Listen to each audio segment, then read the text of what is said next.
Welcome to our Backyard Brothers podcast. We are, it seems like we'll be majority for a little while talking about football. Obviously, with baseball winding down, that's keep your eyes on that. We'll be talking baseball a lot next month, in particular, as the playoffs and the World Series start to get closer. Basketball also starts October 22nd, I believe, is the opening day for NBA. So early October, we're going to be doing 3 straight weeks of NBA preview stuff too. So keep your eye on that.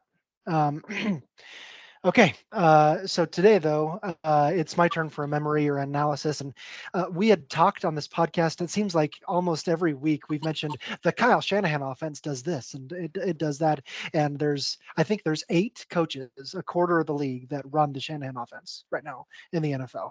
That's quite a few, and we've seen the latest version of them. The New Orleans Saints just kick butt in this season. So the Shanahan offense works, and I was thinking, why?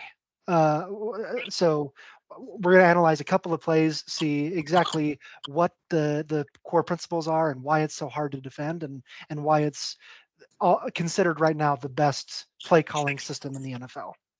So um, with that, I'm going to find it on my screen here and share this screen. Window, this one.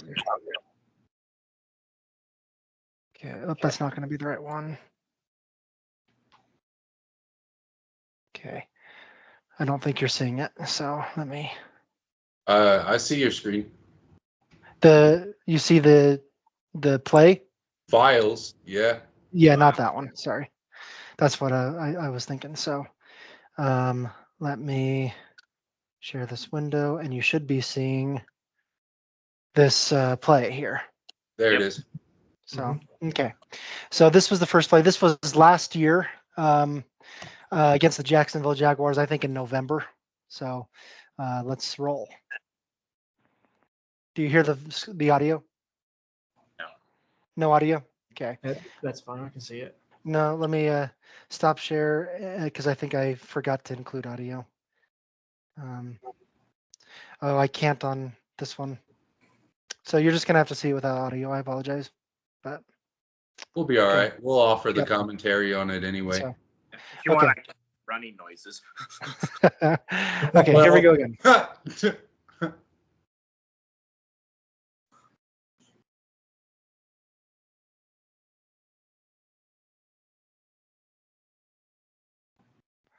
And they'll show at least one highlight of this, and I'm gonna pause it to show something when it goes into the highlight. As the Okay. resident wide receiver, that was a hitch and go route from the tight end Kittle there. Yeah, Scott? It was an out and up, actually. Out and up? Okay. Uh-huh. Yeah. From what I saw the pump fake. So, So Kittle's right here. yeah, yeah. He's the tight end, and he's going to run uh, kind of like a little bit of an out here, and then go all the way down the seam here. Now, I'm going to just go back real quick to the very formation of this play. Okay, how many men do you see? How many players do you see on the line of scrimmage? On the line of scrimmage. So 1, 2, 3, 4, 5, 6, 7, 8, 9, 10. You see all 11 players right here. All 11 are right at the line of scrimmage. For the Jaguars, there's 10 of them right here at the line of scrimmage. You have a deep safety back here. So this 2nd and inches, this is a run play. You have this is actually Elijah Mitchell back here, not McCaffrey on this play. But you think this is a run play the whole way. You have 11 guys on the line of scrimmage. Deebo Samuel is the only receiver you have on this formation. You have Charlie Werner, the tight end, George Kittle, the tight end, and Kyle Juszczyk, the fullback. This is a power formation. And so you automatically think this is a run play. And because of that, the personnel changes. These are 5 down linemen, 5 defensive linemen, 3 linebackers, and that means you have this corner, and a safety. So that you have to match up with what you think is going on here. So when it immediately goes into a pass, this is Kittle here. what we're going to see here, Devo, do in a second, he's running a slant, and that's precisely to get this corner off that and have Kittle lined up against a linebacker. This is Devin Lloyd, a rookie last year that he's lined up against. There's your Dustin, Cody. But that's exactly what you want. It doesn't really matter if it's Devin Lloyd or any other linebacker. That's a mismatch. George Kittle against a linebacker is a mismatch, and that's what they're looking for. In the commentary, the guys are talking about how that would be an excellent throw without pressure. But he had a bunch in his face too, and so it was an excellent throw as well. You can't discount that. But the play is designed to get Kittle lined up against a linebacker, and they'll show it here on the highlight. He's already beat him. Mm-hmm. So I'm going to pause it there.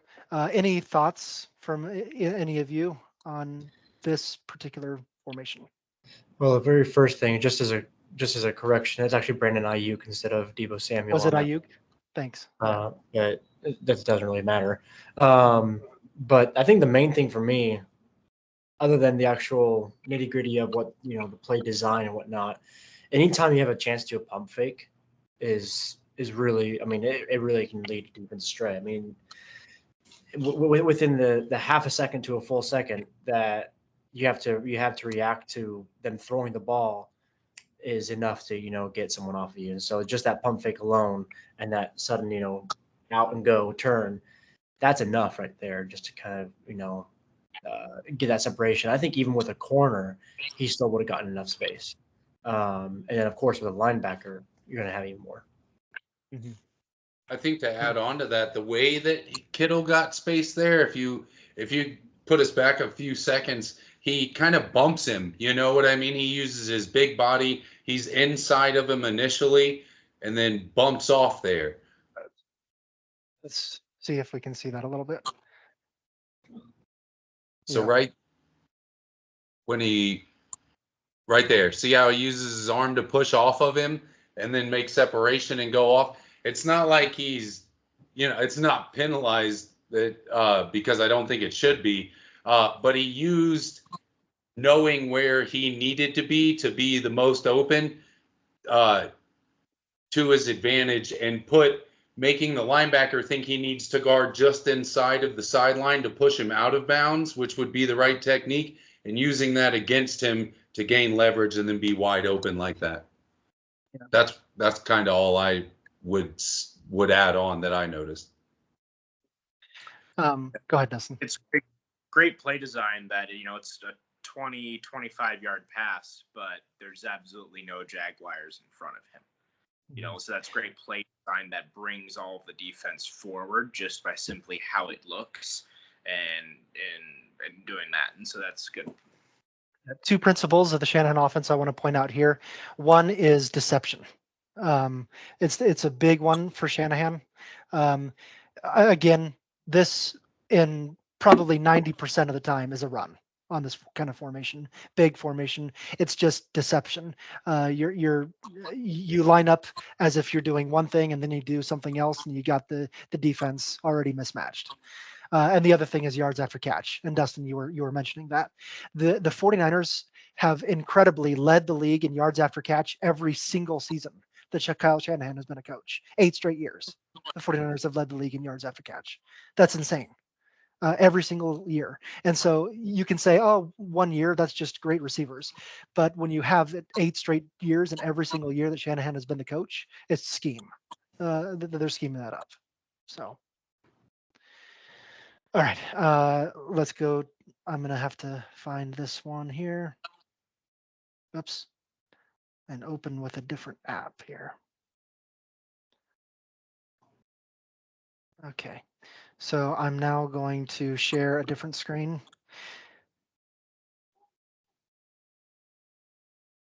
Okay, do you see this screen that now has a video up? Yeah.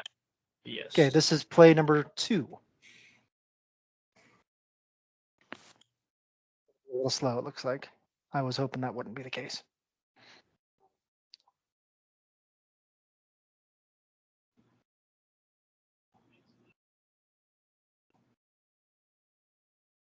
Well, we see it in slow motion anyway, and you see the motion. The guy goes. This is whoops. He's going to go in motion here and then come back immediately back the other way. So he's going half motion and then continuing to go back. And so it's deception again. It's also pre-snap motion, which is another Shanahan thing that he does here. And this is deception the whole way. You're going to fake. So we're not seeing it, but unfortunately. So this play is a reverse. It's a reverse to Deebo Samuel coming back the other way. I'm going to go back over here so you can see, and you can watch the plays on your own, or I'll link them in our YouTube as well. But what we're going to see here is Charlie Warner, like I said, pre-snap motion halfway right under the center and then comes back the other way. And that's to specifically get this guy moving. He moves with him. And then you've already got an edge guy that's suddenly on the wrong edge. And then you fake it to Christian McCaffrey and you hand it off to Deebo Samuel, who's coming back the other way. And he already has a lead blocker now who's going full speed in this tight end. This is a touchdown, by the way. It's a 23-yard touchdown for Deebo Samuel running around the other end. So now that I've described it, and I believe you've all, well, I've sent you at least the video to watch on YouTube. You may have seen this already. What do you guys make of this particular scheme, this particular play? So I noticed a pulling guard on the right side. Right guard. So it looked like they were setting up what would be like a 24 trap scheme. Yeah. That makes sense to everybody playbook wise. So like you're hitting the 4 gap, or I guess opposite would be the 3, right? The 2. The 2 gap. Right? Okay. And then using Deebo Samuels, like you said, as the deception and the weapon to pull back and run that reverse. But the reason that works is because that pulling guard makes it look like he's setting up that trap zone run to where you're just trying to open up an inside gap with that pulling guard. But he's really helping that tight end, taking the guy who shows that they're in man defense, that linebacker that's moving. And so they're setting that up extremely well to look like an inside run, but to turn it into a reverse is extremely clever. That would be my initial and only comments about it. Anything else from Cody or Dustin? This motion, it's used by a lot of coaches. Of course, part of the Kyle Shanahan offense, I think. Reed, I think, uses motion more than any other coach, very similar to Shanahan. And it's not just a lot of coaches use it to say, hey, am I in man or in zone? But it's not just that. It's also, as you mentioned, Scott, to get momentum of the defense swinging one way versus another way if you snap it while the motion is happening. And that's a staple of several offenses, most notably Shanahan and Reed. Yeah. So, Sorry, go ahead, Cody. I have one thought, and then I also actually have a question. So my first thought is, what's so special about this, though, is the luxury they have of having so many different star caliber players. So you fake it to Christian McCaffrey, no matter what. If Christian McCaffrey's about to get this ball, people are freaking out. And then they give it to Elijah Deebo Mitchell, Samuel. actually. Yeah. Oh, sorry, Elijah. Sorry. Yeah. Running back, whatever.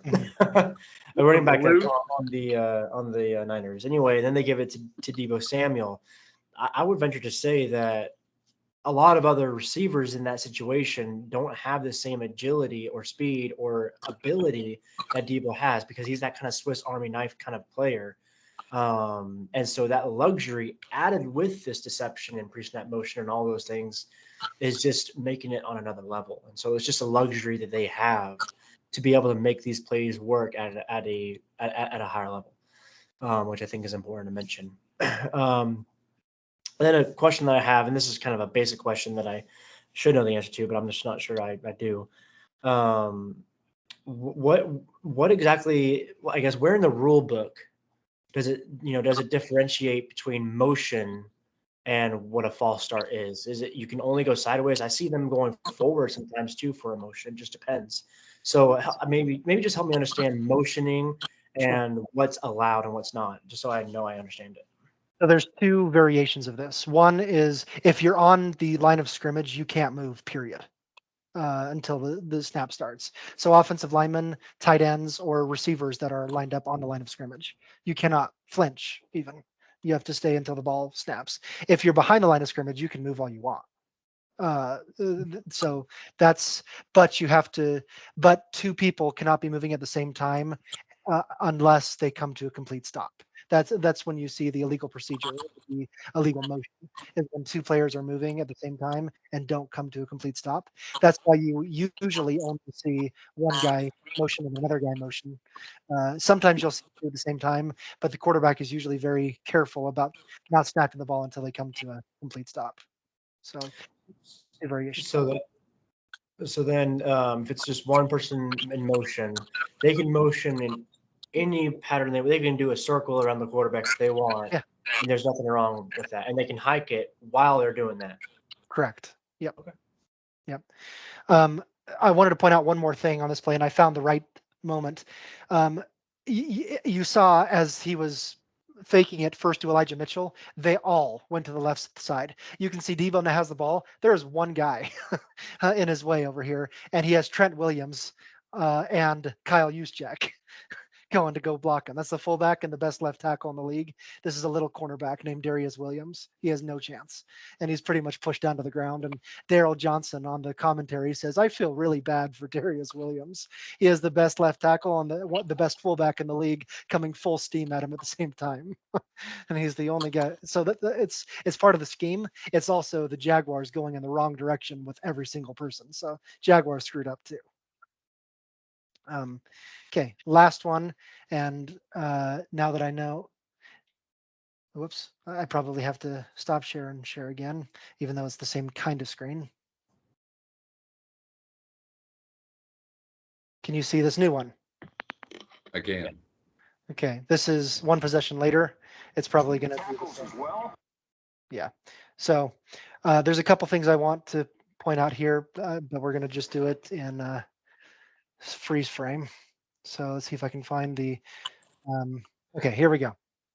So you see pre-snap motion again. Kyle Juszczyk is going from the left side, or sorry, from the right side to the left side. And Dustin, to correct you, actually the leader in pre-snap motion is Sean McVay for the Los Angeles Rams, who is also Kyle Shanahan offense.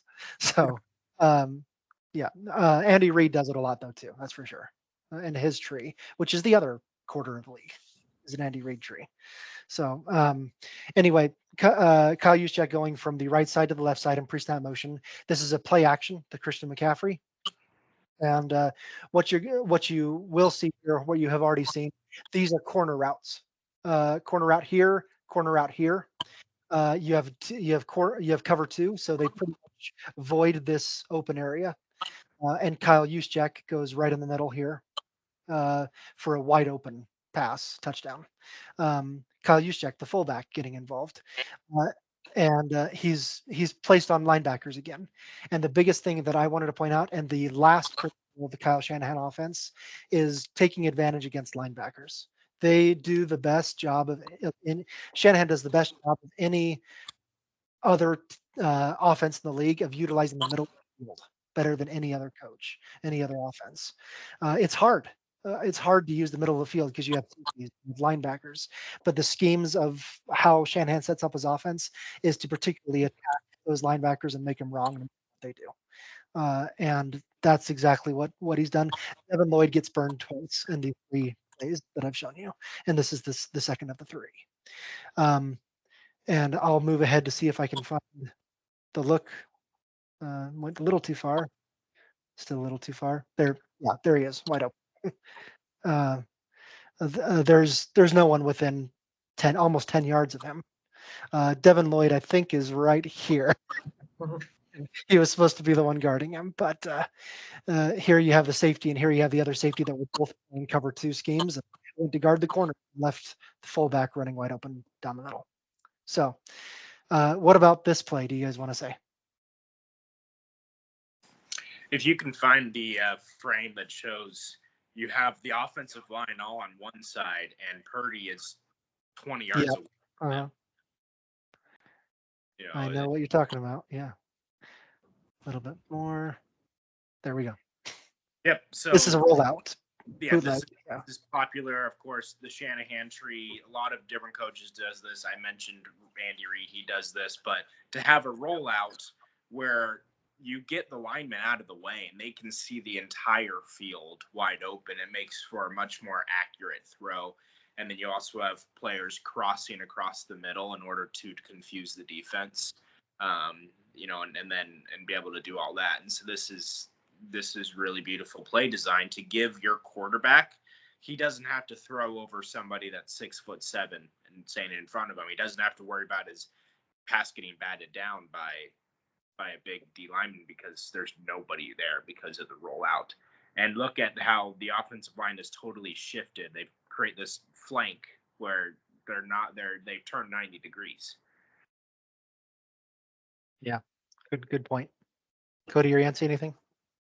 I think really just, I mean, I guess I have a couple of thoughts kind of leading into one, but it's just unfair how good he is at creating these kinds of schemes. It's amazing though at the same time.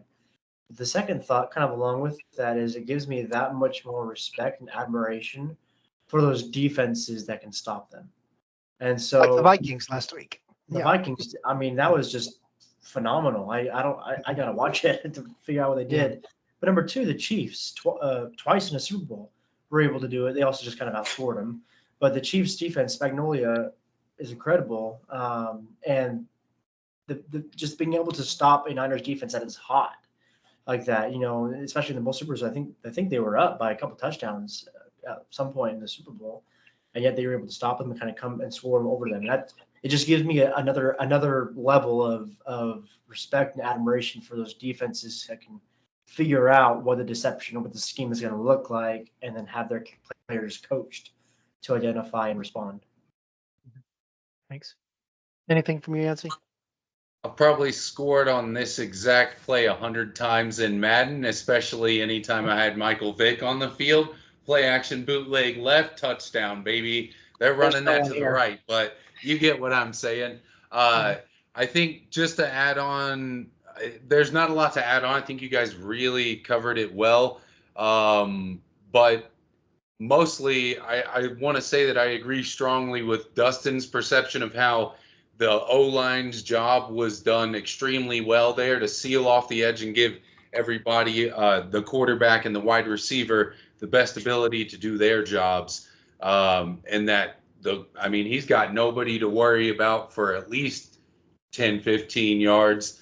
And it just gives him more time to create the best choice. And that's awesome. And that is set up mostly by scheme and then finished off by execution. Things I want to finish on, and then if you guys have any comments. One is scheme only takes you so far. You see the Shanahan offense struggle in some places right now in the NFL too. You have to have players to run the scheme. And the 49ers, obviously, you have one of the best receivers in Samuel, one of the best tight ends in Kittle, one of the best running backs in McCaffrey. And we didn't none of these plays included McCaffrey, and he ran for 150 yards in this game. So also remember that a lot of it is run based too, and so you have a lot of talent, and you have to have the right talent to run the execution to the right way. And so those are two things that I wanted to mention there. The McCaffrey piece as well. And do you guys have any last comments before we move on? Okay. Stop share. Okay, our next piece is to talk about reactions. We each wanted 2 reactions from this last week in the NFL, and to do that kind of like we did last week, see if we can do it a little bit quicker. That's why we've cut it in half for one. We started with Yancey last week, so let's just continue in the alphabetical order, and I'll start, and Yancey will finish. So, so I need to look up mine again. Sorry.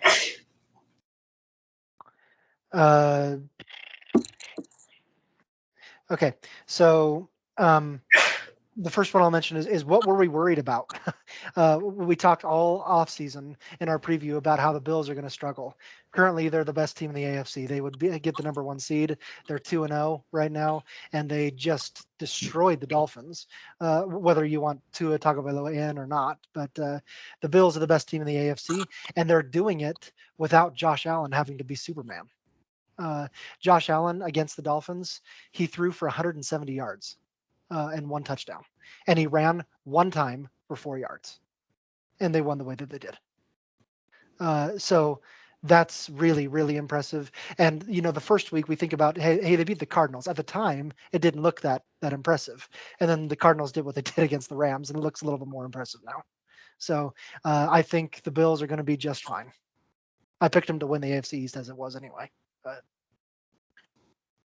Yeah, I think that's a fair reaction, and I think that you called out what the secret was, which is Josh Allen stopped trying to win the game by yourself, which is what he's done in years past. And I think about the roster they had last year, with Stephon Diggs, Gabe Davis. Like, if Josh Allen would have kind of calmed down and played a little bit more like he has the last couple of games, I don't see how the Bills wouldn't have made it farther than they did. I think that was the secret, is a little bit of maturity from Josh Allen, and he's starting to show it, which is what he needed. Yeah, I mean, I agree with you, Dustin. It's the maturity, it's the slowing the game down, it's allowing the scheme, the offense to work the way it's meant to, not playing hero ball. And I'm not sure I have much more to add after that. Yeah, I think for the most part, when you start to see a team gel and stand behind their quarterback, everybody's talking about what issues Josh Allen is having. When you get a team to not play into that mindset, but rather to say, like, not to steal it from T.O., but that's my quarterback. If you can get that for real and get those guys to support him, he'll settle in the ways that you guys are talking about. That comes with maturity and comes with age and comes with experience in the league. And I think that that's what the Bills were missing, that they may not be missing now, is the guys just kind of supporting Allen a little bit more and him trusting them in return. okay, Dustin, reaction? So we talked about the Cardinals. I'm going to continue with that. The Cardinals, starting off great, went toe-to-toe with the Bills and then beat the crap out of the Rams. Are the Cardinals going to be dangerous this season? Is my thought. What's the reaction? I've been itching to talk about this one. So we've talked a lot of, excuse my language, we've talked a lot of shit about Kyler Murray in the past, right, on this podcast, about how he doesn't do really well and things like that. I think we fail to remember that 4 years ago, he was an MVP candidate for most of that season. He has proven that he has the ability to play really good football.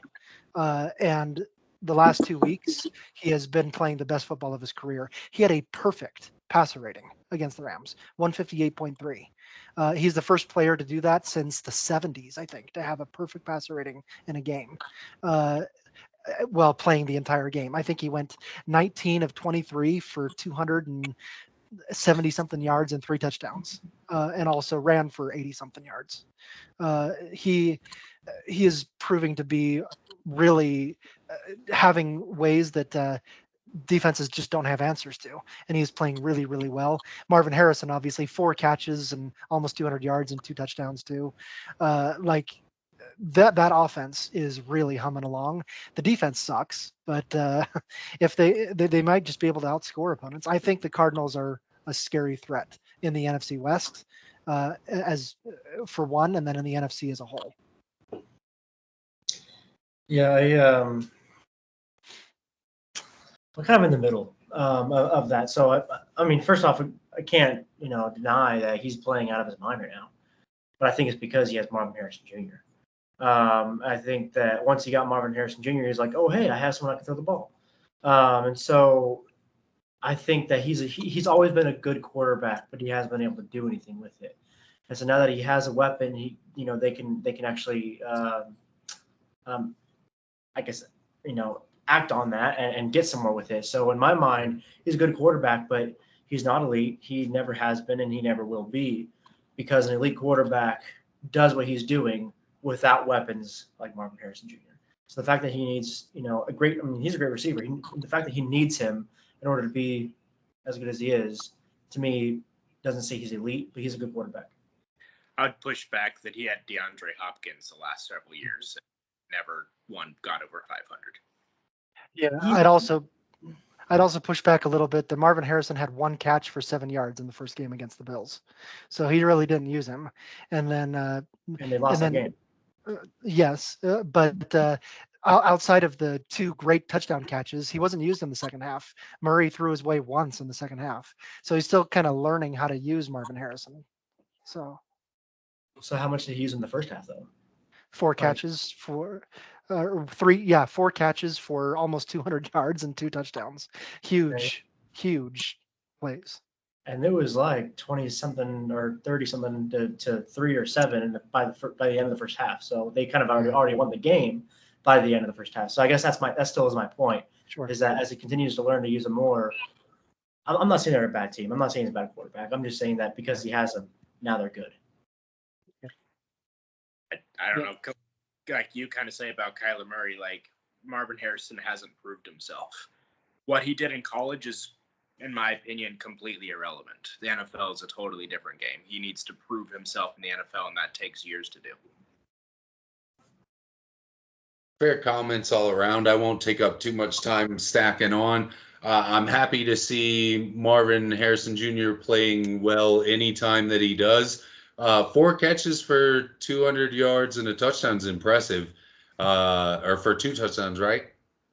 2 touchdowns. I mean, that's impressive for almost any receiver, but consistency is important. 1 catch for 7 yards the week before is not. And you can put that on any player, but it's a team sport. So the fact that they don't have a very good defense even, we'll see that will put pressure on the offense that will make them revert back into their old cardinal ways. And that's just kind of my opinion. I think that's what we'll see in games where they're tested a little more. We're only 2 games in, so it's hard to really tell if they can keep up those kind of performances. And if your defense is helping to keep the offense out and give you good field position, that's always going to put you in a better position to win the game. And so I'm interested to see when that's not going their way, how the offense performs then. Yeah. Right. Cody, reaction. Not sure if I'll get a whole lot pushback or not from you guys, but the Rams are still trying to figure out what their identity is without Aaron Donald. Aaron Donald was their defense. Their defense sucks without him. They don't know how to do it. And then their offense is hurt. Puka Nacua is out for 4 or 5 or 6 weeks or something like that. And then Cooper Kupp is injured again. I'm not sure for how long. And so putting that all together, Rams will finish dead last in the division and won't even be close. The only thing I'll say, because I agree with you, is that they're trying to figure out who they are without all of their players because they're all hurt. So it's not just Aaron Donald; it's Matthew Stafford throwing to Demarcus Robinson and Tyler Johnson, I think his name is. Those are their 2 receivers, the cast-offs from other teams. And so, it's a skeleton crew out there, and they're playing the 49ers skeleton crew this week. So, yeah. If I can make up an analogy, you got a bodybuilder, but all of his limbs are missing. So he's just a buff, pissed off torso. And that's what the Rams are right now. And that's what you're dealing with. Dustin? I was going to say, if I'm making an analogy, you got a bodybuilder. But Okay, Carlos Mencia. Okay, Yancey, reaction. I don't think I came up with one, so we'll talk about both of my teams sucking. For the first one, we'll go with the Colts 0-2 start, correct? We had a good game out of Richardson and then a bad game out of Richardson. Yeah. Like an abysmal game out of Richardson for the second week. The defense, how was the defense playing? On par for the We're Colts? okay. I mean, they were Okay. playing the Packers though. They were really good An against the injured pass. Packers team, yeah. They were really good against the pass, but that's because the Packers threw it 14 times. They ran it down the Colts' throat, and the Colts couldn't stop anyone running the It's ball. like 05 all over again. Let's go. So yeah, the Colts, we'll start with that. The Colts are bad this year again so far, starting 0-2. What needs to change there to find success for Indianapolis? My first thought is going back to Dustin's reaction last week. I would say the same thing, that Anthony Richardson has been capable of making the huge play. And the Packers saw that and they said, okay, we're just going to put two guys deep and he can't throw deep on us. Let's see if he can throw over the middle. And it didn't happen. So Richardson needs to learn how to make the routine play to be able to win. And he's not doing that. Yeah, Scott, that's a great comment, and I think that showed in that second game. Now, you could say that a football game is won with 4 plays. There's 4 major plays throughout a game that wins you the game. And if the defense can take away those 4 plays, you lose the game. And they did that against the Colts. And so the Colts coaching staff has got to figure out how to get, instead of 4 big plays, can I get 15 small plays that set up something? Yeah, and I think just to put a cherry on top of that, when you think about a defense putting 2 deep corners or even a single eye safety or something like that, everything else they can just stack the box, because they got Jonathan Taylor to defend and then the middle to defend. And if he can't throw it in the middle anyway, and then they can't run it, there's nothing else they can do, because then they can't throw it deep because then they got the corners on there. So it's pretty easy defensive scheming there at that point, defensive game planning, I should say. So I agree with that. They got to figure something else out to win games, because if that's all they got, they're going to go 0-17. Play a less bland offense, kind of, for a good, throw some seasoning on it. Jonathan Taylor even ran well in that game. He had 100 yards rushing, but Anthony Richardson couldn't do anything, and he got sacked and he turned the ball over. So, yeah, leaning into what you do well and figuring out how to do the other part well too. My second reaction, the Chargers. They look completely different than they have the last 5 or 6 years, and it's because Jim Harbaugh has already infused his style of play into that team, which is hard-nosed football, offensive line based, run the football, only throw when you need to, and play good defense. And the Chargers are doing all of those things in the first 2 weeks. Justin Herbert was like the metal arm over 8 or 9 years. The first 6 years he's played in the league or whatever, however long it's been, he was throwing the ball all over the field. And now I think he threw the ball 18 times in this last game total, and he was 16 of 18, I think, for only like $140. So like they're not throwing the ball. J.K. Dobbins has got over 100 yards each game. They are running it down people's throat, and it's making Jim Harbaugh the happiest guy in the world right now, that this team is already playing with his identity. And if the Chargers continue to play with that identity, they're going to be a problem for a lot of AFC teams, including AFC West, or the Chiefs have kind of looked a little off for the first 2 weeks, even though they're 2-0. Patrick Mahomes throws 2 picks and the third that was called back against the Bengals. But I think the Chargers are going to be set up to compete with the Chiefs for the AFC West title. I'm not saying they're going to win it. I'm saying they're going to be right there with them all the way to the end.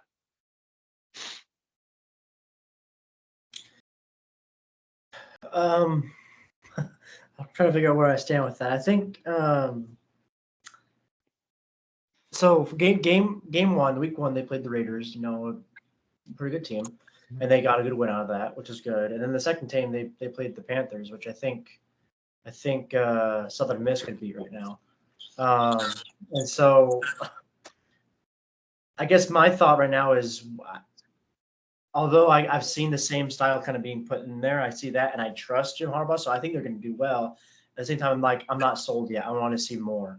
I need to see more of this because the truth of it is, I mean, since 1972, I think it was, no one's gone undefeated. He's not going to go undefeated. That's not going to happen. And I'm not saying that you said that would happen, uh, but he's going to have some tough games. He's going to lose some games, and I wonder how many he will lose. But then I was looking at the schedule, and a lot of them are easy teams. And so I don't know what's going to happen, but as of right now, I think my stance is I want to wait and see. So I when I first read your reaction and what you texted and kind of prepped for this, I had a big train of thought going that I was going to talk about, and then I looked up some stuff and proved myself wrong. And so I'll say what I learned and then prove myself wrong. And so in your text, I thought about, hey, could Jim Harbaugh win Coach of the Year? If he does so great, if they go 12-5, could he win Coach of the Year? And I said, no way. No way, because of where he came from, because of the sign stealing scandal, because of the different things that he's been wrapped up, that the media is not going to do that. And I said, no, even if he goes, even if they win 15 games, they're not going to give him Coach of the Year. Then I looked up, when Bill Belichick won Coach of the Year, he run it 3 times. Spygate. The first time wasn't during Spygate.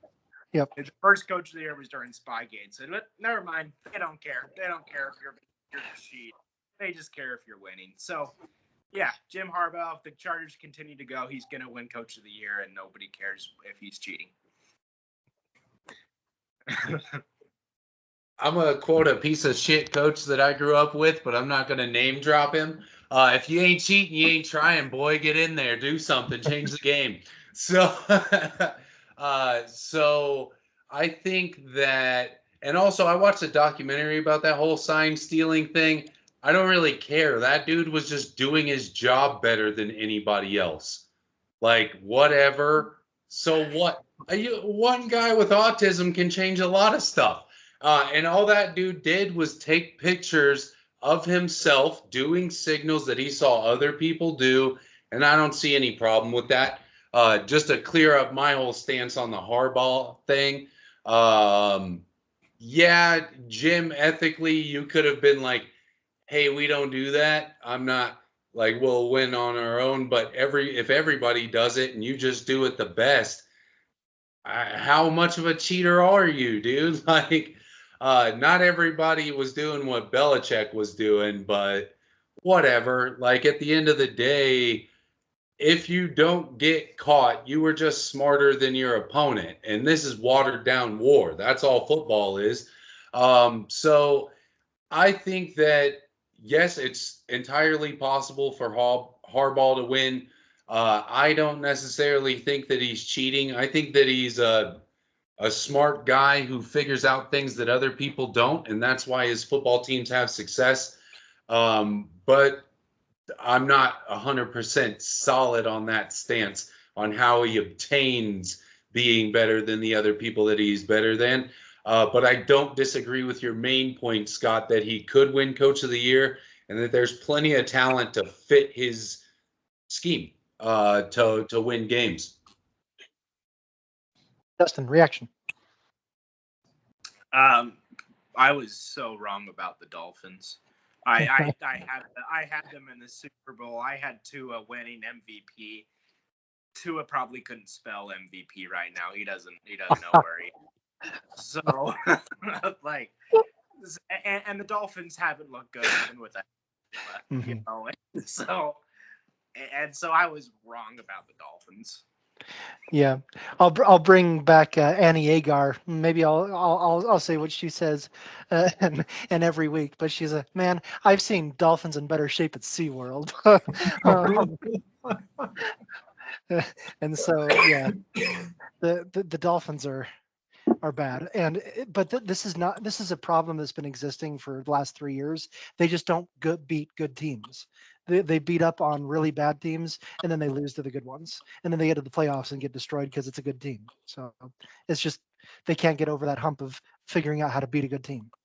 Yeah, and what I saw is Tua is a great quarterback. He usually makes pretty good decisions, and then you have 2 of the best receivers in the league on the same team, in Tyreek and Jalen Waddle. And I was just like, they're going to take advantage. They've been together for a few years and just haven't. And about that, uh, the Bills shut down Tyreek Hill, like really, really bad. He had uh, 3 catches for 24 yards against the Bills. That was his total game. 3 catches for 24 yards. You can't do that if you're Tyreek Hill when you're the best receiver in the league. You have to show up every time, and the Bills shut him down. Yeah, and I think my thoughts are, I mean, I just got to shout out the video you sent us, Scott, the putting on a helmet backwards and walking into a wall right now or something. I don't know where that's from. I noticed Chris Evans was in that, though. So, but I was laughing pretty hard at that. So, and then I think if I remember correctly, this was my worry about the Dolphins is, as I said, can Tua stay healthy? He hasn't been healthy 100% since he joined the league, it seems like, or at least in the last few years. And at this point, it's not funny. I mean, his health is really at risk. I personally think he should retire, and I think a lot of other people think that.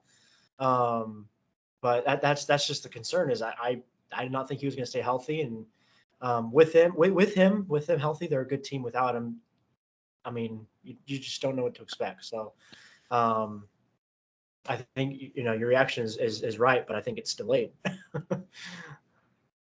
Yeah, Yeah. I think I agree with Dustin that this is not the same Dolphin team that we all expected from what the talent we thought they had on there. I also agree with you, Scott, and I agree with everybody. You all had really good points. I'll say that this Miami team has the same swag as Jameis Winston saying, "Let's eat those W's." Like, what are you guys doing? What is this? Like, chill, dude. No one wants to see this. And I think that that's kind of what this team is dealing with. They got no momentum to carry forward. Tua being hurt is a big setback. Anytime your quarterback gets hurt in the beginning of the year, you don't see a lot of teams really bounce back from that unless you have somebody you didn't know was going to be as good and they step up. And we've yet to see that for the Dolphins, and that's kind of how I'll summarize. Cody, reaction? Yeah, it seems I'm pretty bad at finding reactions that anyone disagree with. But the next one is Sam Darnold is playing out of his mind right now. He's, playing the best of his career by far, and so he, keeping that up. If they keep his play up and what they're doing right now, the Vikings not only have a legitimate chance of winning the division, but going super far in the playoffs. If they play this way, they could go to the NFC Championship game. I'm not going to go that far, but they have a chance of winning their division the way that the Lions are playing right now, which isn't great, and the other teams in that division as well. But yeah, Sam Darnold is playing really, really well, and we've seen him play well in spurts throughout his career. Never really 3 games in a row. So we're going to see how he does this week to see if he can do that. But yeah, he's like the next version of Geno Smith. That guy that falls out of favor in one and then actually proves he can be a good quarterback somewhere else. Maybe he's that guy. Again, it's a little early to say if he can put together a full season of playing good football, but he has the weapons that he's had nowhere else. Justin Jefferson and when TJ Hawkinson comes back. So, and we already talked about their defense, how good Brian Flores has been this season, especially against the Shanahan offense. He did that last year too. Vikings beat the 49ers last year too, by the way. So he has the number for Shanahan's offense. Brian Flores can figure it out. So with that offense and with that defense, the Vikings are a much better team than I thought they were going to be.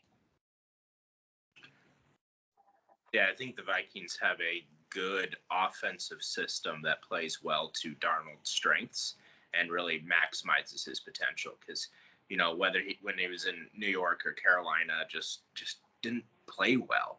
But then you see him not only make all the right decisions, but you see that his potential is unlocked when he, standing 5 yards deep in his end zone, chucks it 60 yards, absolute perfect throw. And it's just, okay, this guy can be a fantastic quarterback. He just needs the right system that gives him the confidence with the right protection and the right weapons, and he can be a Pro Bowl player. We forget that there was a reason he was the 3rd overall pick, right? So yeah. Where was he out of college? At Oklahoma or USC.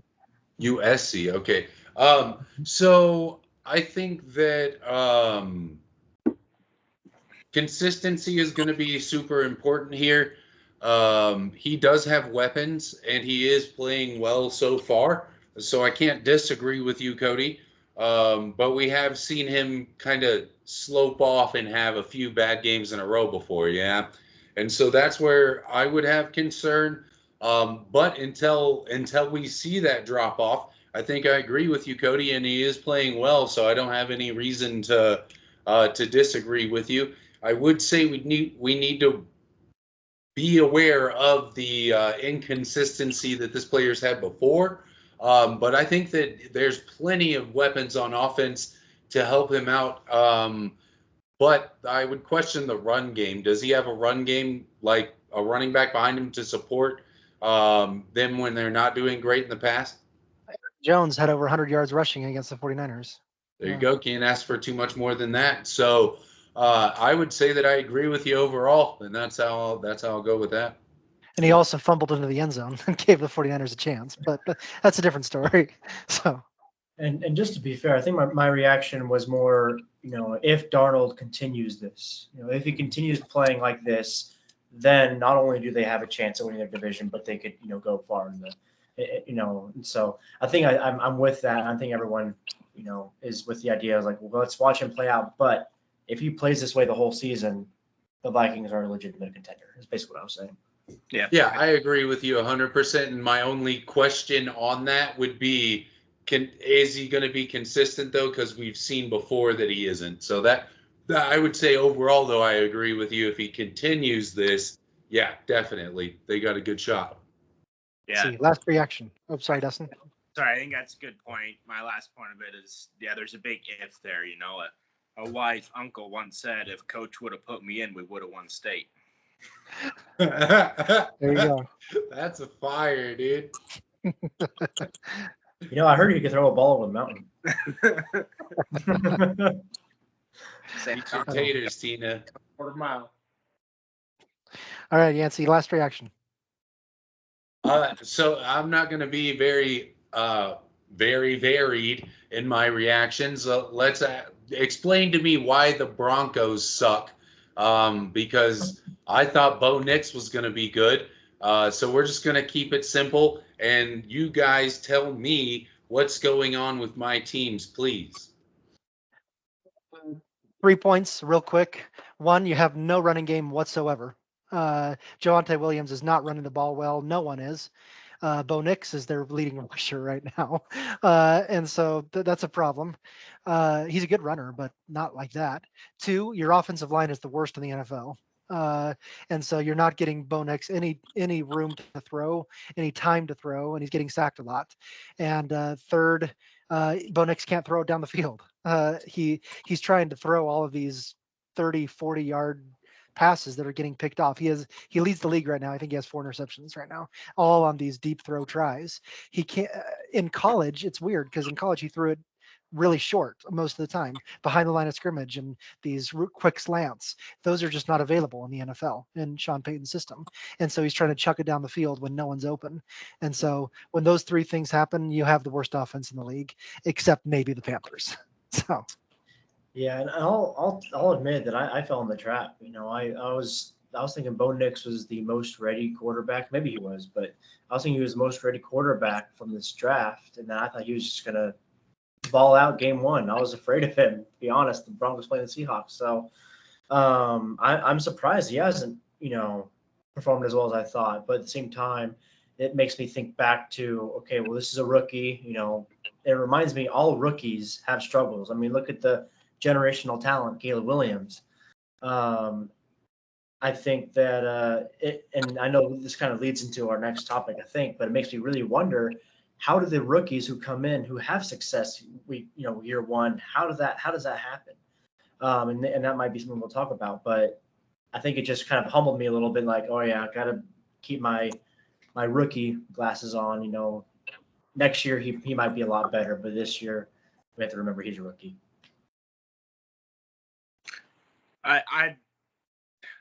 I'm just confused about what Sean Payton is doing. I mean, with the Saints, you had the best check down quarterback perhaps ever and won Super Bowls with it. And then he has a quarterback and he's not telling them to throw check downs. It's kind of a coaching scheme here. Quit trying to win the game and, quit trying to make those 4 plays happen. Let's just focus on small wins. Let's put the next 2 topics on the table for next week when we have a little bit more time. Like Cody was alluding to, one of the topics was going to be look at top draft picks over the last few years and try to understand where evaluations went right and when they went wrong. That was led by the news that Bryce Young has been benched for Andy Dalton going forward after 2 weeks of playing really horrible football, by the way. Worst maybe we've ever seen. And so we'll talk about that next week. Same with Waj. Let's move Waj to more closer to when we're going to talk NBA preview. And let's just move straight into Dustin's PTI questions. So. Yeah. All right. I tried to choose some PTI questions that would hopefully elicit some good responses and get there. So first one is popularity of football. Obviously, within the United States, it's the culture, and outside, it's not. So, why is there anything about football? Why has football not become more popular outside of the United States, while other American-born sports have flourished outside the United States, such as basketball and baseball? That's a PTI. What are some reactions there? Great question. And to be honest, I'm not exactly sure. I think part of it has to go down to the marketing of it. It's the marketing stays home. The NFL has tried in the last recent years to move it overseas to London, in particular this year over to Sao Paulo and Mexico City at times, and things like that. But for the most part, I would say that 98% of the marketing dollars are spent here in the United States. Because that's where the audience is, and so there's not, and it's been fine. It's almost like $500 billion industry, and so it's doing fine. And so there's no need to move it overseas at this point. I think you get people who watch it all over the world, but it's just never going to be the same. And honestly, I think the NFL is perfectly fine with that. I also kind of have an I don't know answer. I think when I think of basketball, at least on top of my head, there's not a whole lot of other sports like it throughout the world. It's basketball is basketball. When baseball, I can think of one other sport that's similar to baseball. That's cricket, which is not very as popular. When you think of football, most people think of football, soccer. And so my thought is maybe just like, wait, they're calling it football? How, what a disgrace to the greatest sport in the world. My thought is maybe more of just a rejection of the name to start off with, let alone bringing in Scott's point, which is also a very valid point. And so I think that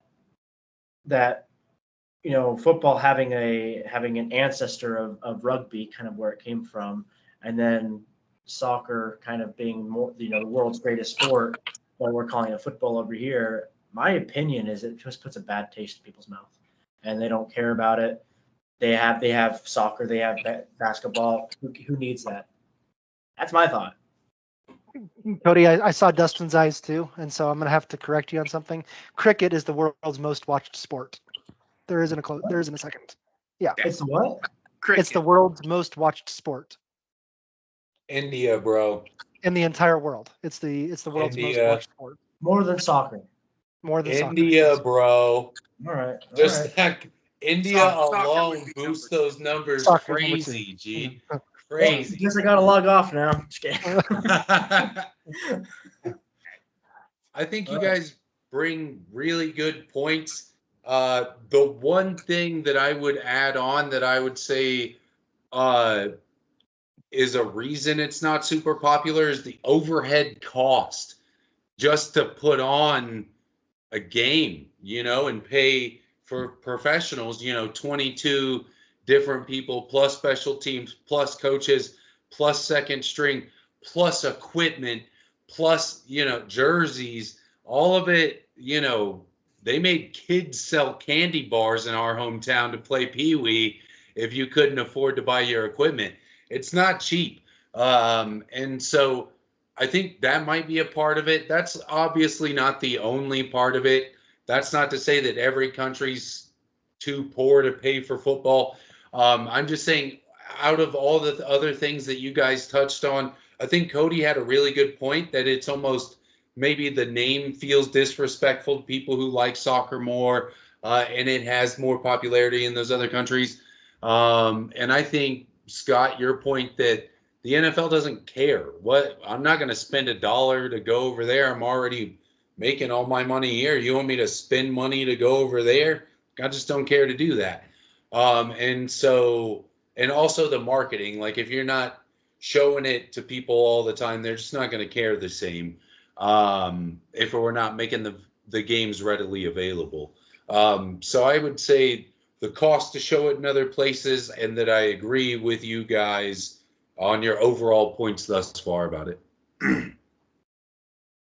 Yeah, I think that's a great response, Yancey. I mean, yeah, in order to develop a player in, say, soccer, all you need is a soccer ball. In order to develop and a passion. In order to develop a player for football, you need a lot more. And so, yeah, there's a institution set up, United States, to help develop that doesn't exist in other places. Yeah, for sure. Great. All right. So, second P-Tech question. I'm interested to get your thoughts and interested to get trashed on this one. So here's an opinion. Here's my hot take, and I want you guys to hit me on it. And that's college football. I don't watch much college football. I don't have too much investment in it, and the reason why is that it's a lower class of talent. It's less entertainment. They're like, oh yeah, college football, it's like the NFL, except everybody sucks. So, like, I don't watch it too much. So, like, why should I care about college football when it's just a less cheaper version of the NFL? Tell me why. Or Cody comes in with a really like a baseball bat here. Let me add on to this. Do you guys know how much college football I've watched over the last 2 seasons? Not a single second. I haven't watched a single second of college football this year or on any of last year. I've watched highlights. So I guess if that counts, I've watched highlights, but that's not necessarily because I've cared or not. It's because I didn't want to spend the money to get the subscriptions to watch it. So I don't have a way to watch college football. I just don't, and it's not important to me to watch it. I care more about the NFL. I care about the draft stuff. I do a lot of research into college football. I just don't watch the games, and I don't know if I agree totally with you, Dustin, about because it's a lesser sport necessarily. Because it's a lot of fun. When I covered college football, it was a whole lot of fun to cover those games, to see the passion that existed before they turned it into a money sport, and now that passion is kind of about money rather than the sport. That's one of the things I don't really like. But so yeah, I'm with you in that I don't watch college football, maybe for a couple of different reasons, but I think some of your reasons stand to merit. Answer, you want anything before I roll my sleeves up here? Hold on. Calm down, big boy. I'll hold him back for you, Dustin. Don't worry. So this is the same guy saying he watched the WNBA. Get out of here, bro. Name the last dunk you watched, okay? Get out of here. So I disagree wholeheartedly. I love the passion of college football. ESPN shows the games for free, Scott. Or, well, I know you have ESPN Plus. Really?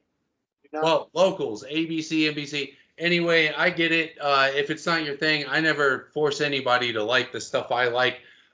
We can still be friends. But I think that I want to see the future of the NFL. And without, you can just watch the draft for that. But I want to watch those guys and have those memories of, Look, Doug Flutie sucked in the NFL, but you're always going to remember that Hail Mary pass that he threw in Boston College, right? And I mean, he might not have necessarily sucked, but he wasn't great.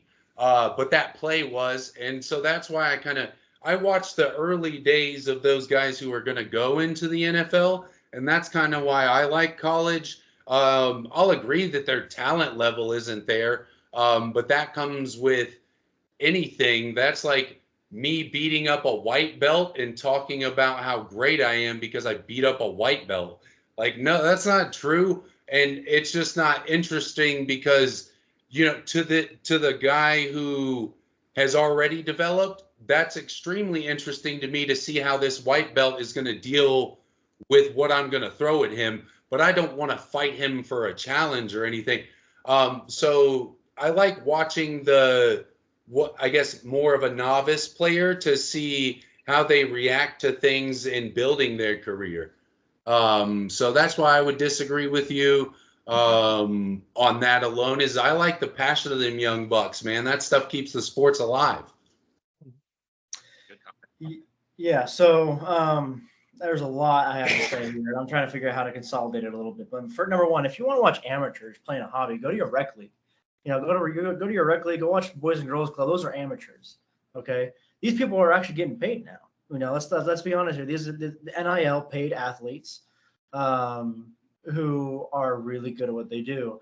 Nonetheless, to say that almost everyone who's in the NFL was once also a college football player, and so the talent that you're watching in the NFL was starting to be developed in college, and some of those greatest plays that you've seen happens in college football. Sometimes being by FCS schools that you'll see. Like that one pick by Robert Morris was absolutely phenomenal. But the next thought is, did you know that college football gets more viewership than NBA?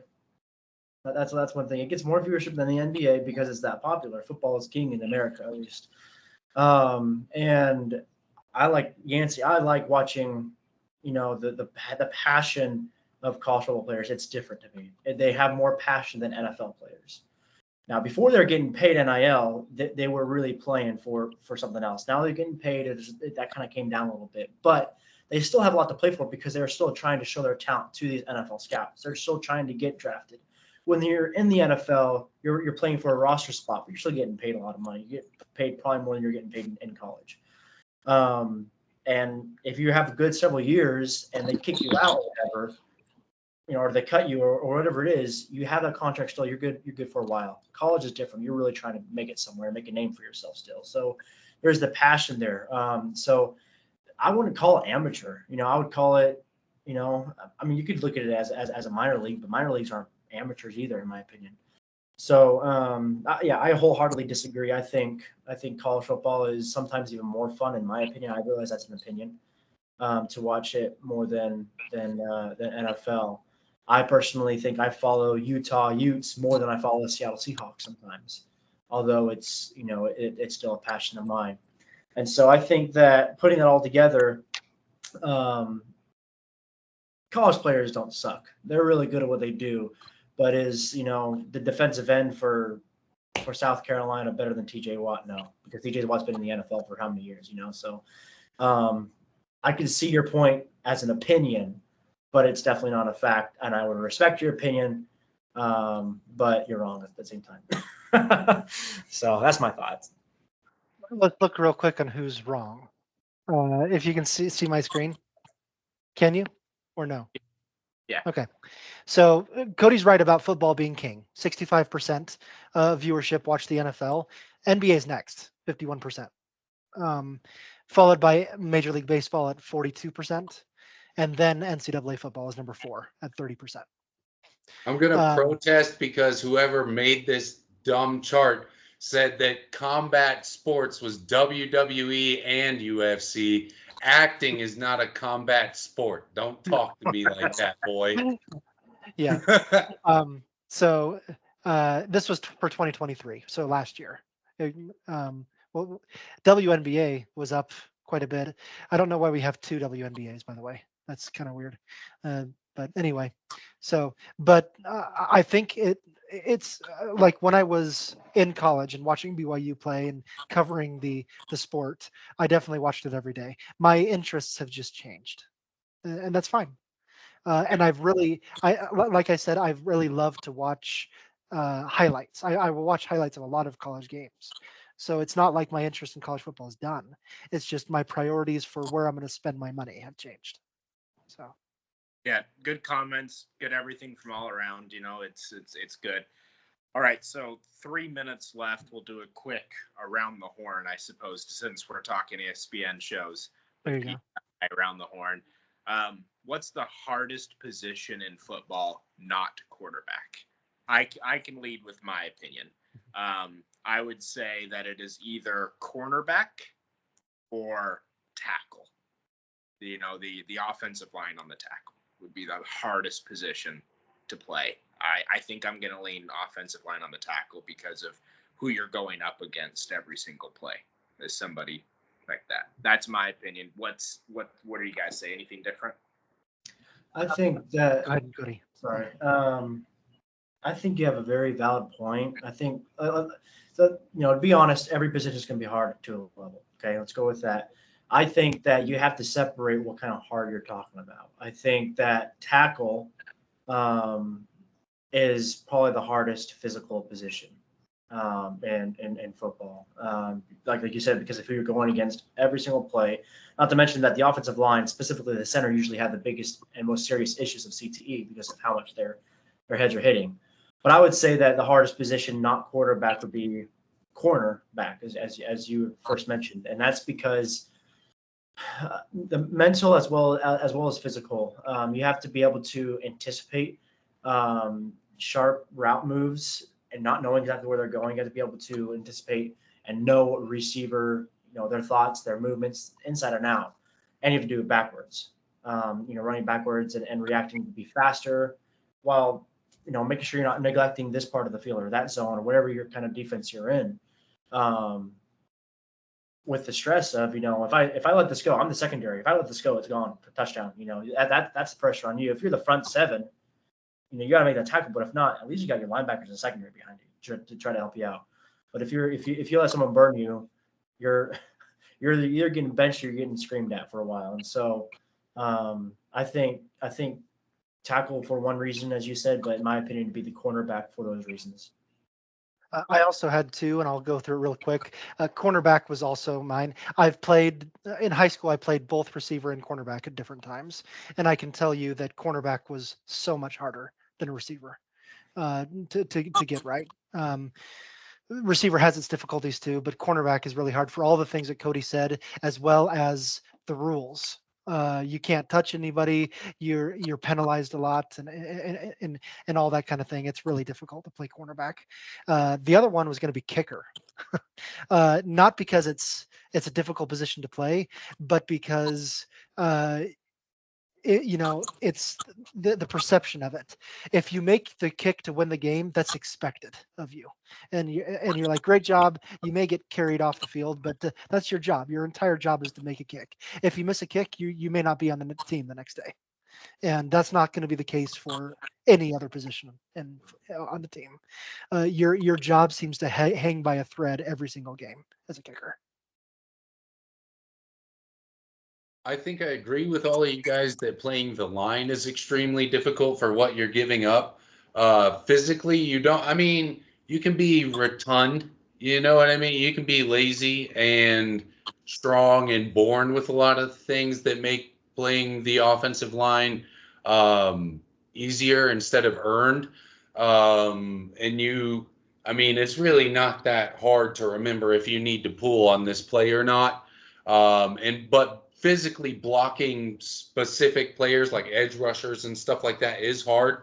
But I think having done it, it's kind of whether or not you have the size to do it. And then secondary is the mentality of wanting to protect the guys who are important and get all the glory and whatnot.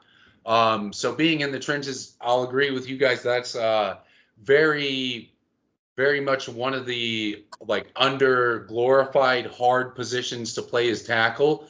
But I would say for me, middle linebacker, because you're the quarterback of the defense. A lot of the times you're bringing in all the calls. You have to know, you have to do all the things a corner is doing against tight ends a lot of the times, or you have to stop the run. You have to decide just before a play action if that's what you're going to do. You need to be able to see what set the offensive end the offense is in, and be able to make reads and communicate that to the rest of the defense, to make those shifts and make those scheme changes on the fly. And for that reason, that's why I would put in your middle linebacker position as being one of the hardest period on the field that isn't a quarterback, because he has to be basically the opposite of the quarterback and know everything the quarterback knows, except for the defense to stop the quarterback and what he's trying to accomplish. Nice, everyone. Well, we're at time. Thanks everyone for doing that. I was going to mention at the very beginning, I was going to kind of throw in our sponsor for the day, because even though they're not our official sponsor, I used the videos clips that came from NFL Plus. If any of you subscribe to that, it's a great service to be able to watch every single game in its entirety, as well as a condensed version of those games that take about 45 minutes. You can watch all the games on like 2 times speed at 45 minutes. You can be done with the game in about 20 minutes and then move on to the next one if you want to watch all the games. And it's about $15 a month. So some of that is pricey for some people. You can watch Red Zone with it as well, NFL Red Zone, and watch every game at the same time going on. But because I used their services and we showed their clips up, I wanted to throw a quick sponsorship out to NFL Plus. Yeah, give us money. We'll talk about you all the time. Yeah. I actually use NFL Plus as well. I use that to watch, because usually we're not able to watch a game during the day on Sunday. Everything's just too busy. And so that's how Pam and I are able to watch the Seahawks games at the end of the day. We'll watch a condensed version. So we use that, and it's awesome. Yeah. YouTube, I got like 10 or 12 channels that give me I think NFL Network actually puts them on YouTube also for free. It puts the highlights, but not the condensed versions. Oh, okay. Yeah, I was going to say it takes like 10 or 15 minutes to watch it. Yeah. So. Mm-hmm. Dustin, you were saying something too. Just saying, Drake May is just got the start. Oh boy, because the Jets are up 21-3 near the end of the third quarter. Yeah. So, okay, looking forward to watch that one later. Okay, thanks everyone, and we'll talk next week. We have two topics already slated for next week. So, yeah. Okay. Goodbye, boys.